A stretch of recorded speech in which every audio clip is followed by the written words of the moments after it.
बाळासाहेब थोराटांकडून हर्षवर्धन सपकाळ यांची पाठराखण करण्यात आली। सपकाळ यांच्या बोलण्याचा विपर्यास केला जातोय। छत्रपती शिवाजी महाराजांकडून प्रेरणा घेऊन टिपू सुलतान लढल्याचं सपकाळ म्हणाले। तर भाजपला छत्रपती शिवाजी महाराजांच्या विषयावर बोलण्याचा अधिकार आहे का, असा सवाल थोरातांनी उपस्थित केलेला आहे।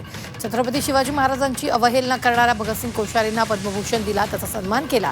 कोरटकर सोलापूर काय बोलले आठवा, असं म्हणत भाजपवर घणाघात केला।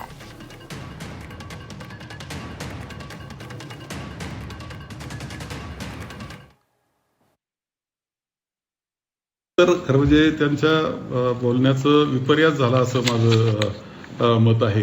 एकतर माननीय हर्षवर्धन सपकाळ आमचे अध्यक्ष आहे आणि त्यांनी एक म्हटलं होतं की छत्रपती शिवाजी महाराजांपासून स्फूर्ती घेऊन ते परकीयांविरुद्ध लढले टिपू सुलतान। हे वाक्य पहिलं लक्षात घेतलं म्हणजे का त्या टिपू सुलतानांनी सुद्धा छत्रपती शिवाजी महाराजांना मानलंय याच्यामध्ये, ही पहिली गोष्ट आपण लक्षात घेतली पाहिजे।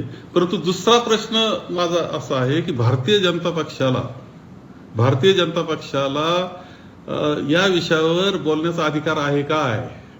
त्यांनी भगतसिंग कोश्यारी आपले राज्यपाल होते, त्यांनी काय तुलना केली होती छत्रपती शिवाजी महाराजांची? त्यांना तर तुम्ही त्यांचा सन्मान केला, त्यांना पद्मभूषण केलं वाटतं। म्हणजे कशा करता छत्रपती शिवाजी महाराजांचं त्यांनी अवहेलना केली होती खरं म्हणजे त्यांनी तर